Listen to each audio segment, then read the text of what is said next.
Hi, everyone. I'm so happy to be here. I'm really excited to be in community with you all and really just reflect on my journey so far with Creative Reaction Lab. And so my pronouns are he, him. As you all know, I'm a Seeds of Power Fellow. I'm actually originally from Tulsa, Oklahoma, even though I rep Kansas City real big. But I'm currently based in Kansas City. A lot of my background has been in education and higher education institutions. So I've done a lot of things within higher education institutions in terms of programming and really trying to bring in and bring up youth voice as well as youth advocacy and leadership. So I'm really passionate about diversity, inclusion, equity, education, financial wellness, because I did used to do financial aid for students, and that was always a really fun time. Anything LGBTQ issues, student agency, and overall, just really focusing on the upward mobility of our marginalized communities and how to better prepare them and equip them with those powerful tools.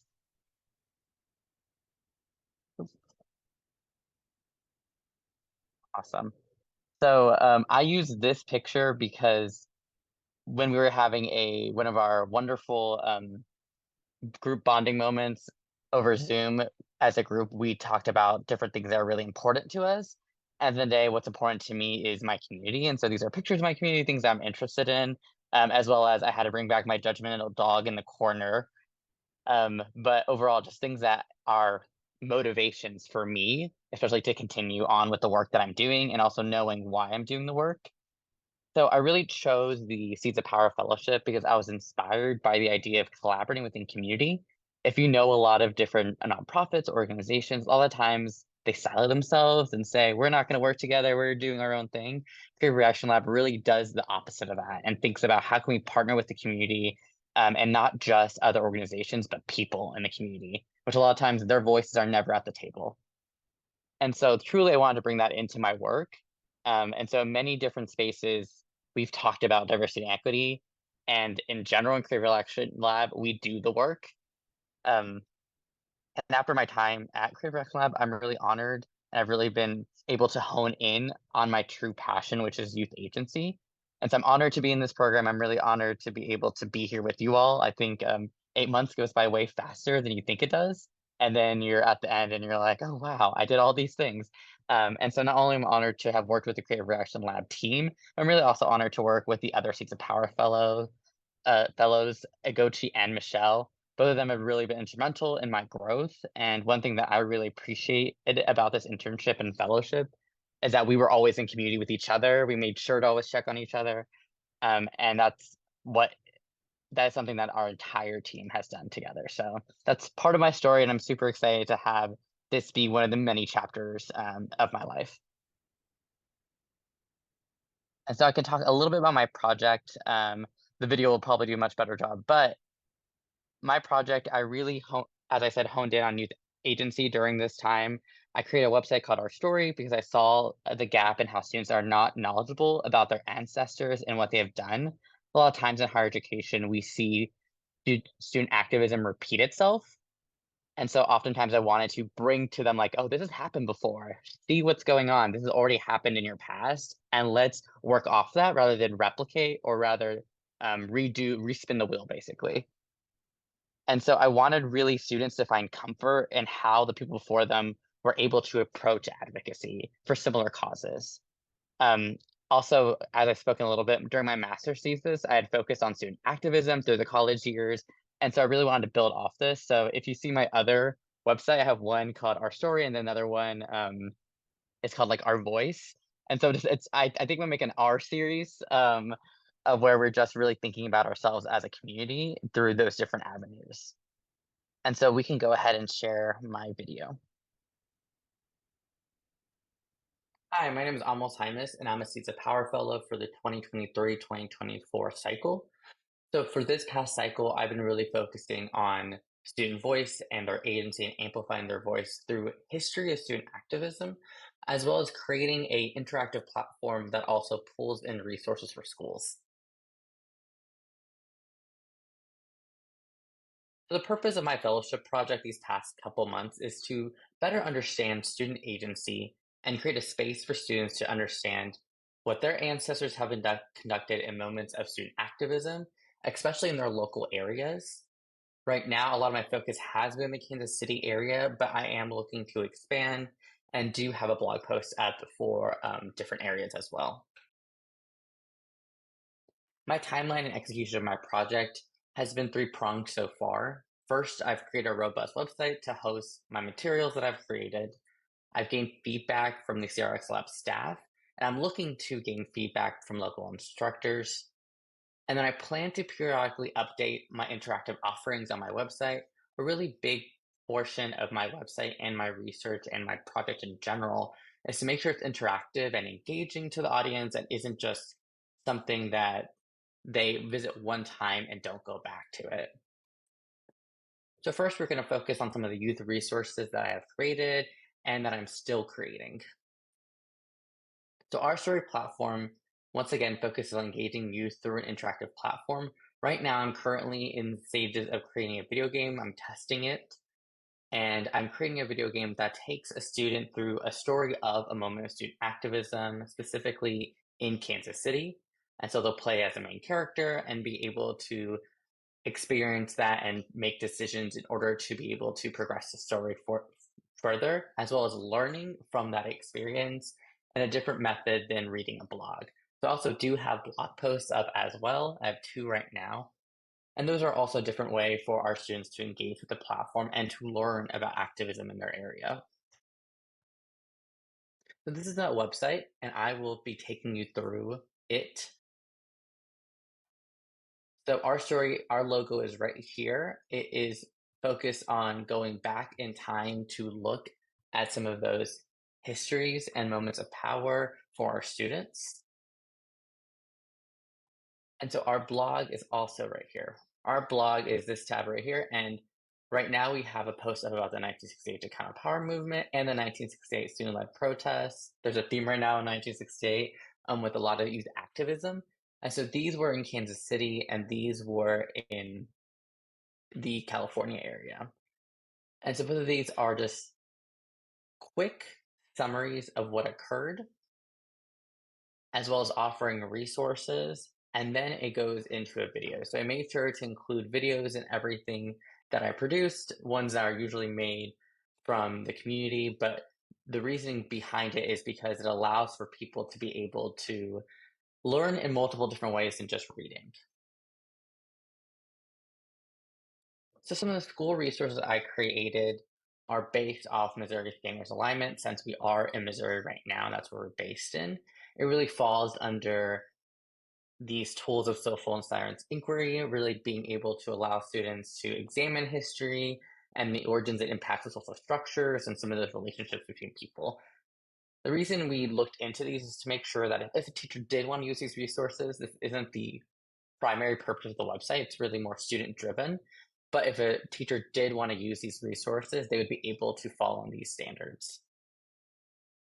And so I currently have a lesson plan package available if a teacher is interested, which is a content post, a lesson plan, and a slide deck. And I can go back and show you some of that in a second as well. So here you'll find our resources page. This is our For Youth section, and in the classroom, if they want to access lesson plans, it takes them to a different section.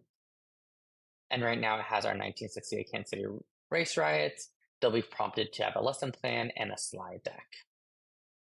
As I mentioned, this is not the primary purpose of our website, but rather it's an option if a teacher is interested. And with that, I'm going to close out my presentation. If there are any questions, please feel free to ask. I know this is a recorded presentation, but always giving space for questions as well at the end. Thank you.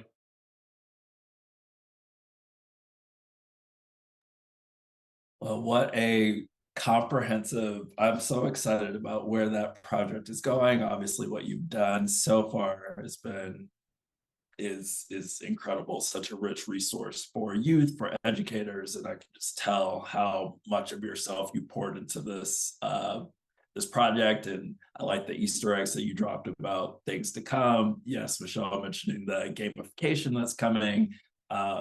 Really, really appreciate that. And if anyone has specific questions about Amos's project, I have a few minutes tied in a few minutes where you'll be able to ask those questions. But thank you so much for your thoughtfulness in presenting that. And cannot wait to see where you take it beyond this point. But you should be really proud of what you have so far. And I know that it's going to be such a credit to the education system there in Missouri. So, in thinking about what's next, and some of the foundation that our graduating fellows have helped us to lay, we'll be looking for our next fellow cohort. Our application opens on July 1st for this next cohort. We are a never-ending kind of workflow here, and so we're already looking for who else that we can bring on and help produce the type of impact that Amos and Agochi have and that they will continue to do. We asked if you're on this call, spread the word. We pay our fellows for the work, and Amos and Agochi, you all are now, ambassadors for this work. So as folks come to you for advice about whether this is a right move for them, give them your candid responses. A shift that I want to point out for this upcoming fellowship cohort is that we are specifically looking for fellows in the Chicago or St. Louis area so that we can help to expand that work. Michelle, I know that you're on the call currently, so if you know of any contacts that fellowship would be good for, or any of you on the call, we are looking to have some more boots on the ground specifically in those areas. But beyond that, it's pretty wide open to anyone between the years of 18 to 26 years old, and preferably who identify as Black or Latinx. Feel free to grab some swag for any guests who are on the call. They make great gifts. Holiday season is but a few months away, and at the rate this year is going, it'll be here tomorrow. So feel free to grab some swag from our online store. Really excited to, in a more celebratory way, and again, Amos and Agochi, invitation wide open for you to be a part of this event next summer. It is the Designing Equity Festival, a great opportunity to dig into some of that intersectionality that Agochi really referenced with her project about how creativity merges with diversity, design, equity, but then also with different sectors of business and nonprofit world, and really investigating, the real, how does equity actually show up regardless of what walk of life you're coming from. The sales for that event are happening now. I'm sure that we will be sharing out this information with you all after the fact. So again, folks who you have encountered through your work with us and who you will continue to encounter after this, feel free to drive their attention towards this event as well. The more the merrier. We have micro courses available. So if you know folks in your life are interested in pushing their thinking about equity, those are all through our website. We call that the Redesigners in Action micro course series. This is, the first of many of our steps into the e-learning space, but these are always on the website, always available to you. For our graduating fellows, I'm sure there's some sort of discount we can work out if you're interested in diving into any of these more that you did not watch throughout the course of your fellowship. Obviously, we're always looking to collaborate with partners, either for lectures, professional development, really consulting, collaborating. We'll make sure to fill up AC schedule even more if need be to get her out around the country. Photos to be updated. They're still serving. It's fine. We love them. They're great. But yeah, as part of your advocacy work, just let your contacts know that even if they don't know where to start, but they want to integrate equity into their business, into their lives, we're here as a resource. We're a thought partner in that regard. I said we'd come back to it, our Power Shifters Club. For anyone on the call, if you're interested in more intentionally contributing financially to the Seeds of Power Fellowship, the Power Shifters Club is the most direct way to do that. It comes with a number of benefits, getting updates from our fellows about their experience so that you can see immediately the impact that your donation has, branded merchandise, and then also a discount to our Creative Reaction online store. Cannot hype up the Power Shifters Club enough. There's also a pretty cool sticker that I saw somewhere that I'm sure you will be getting, but it's a nice perk as well.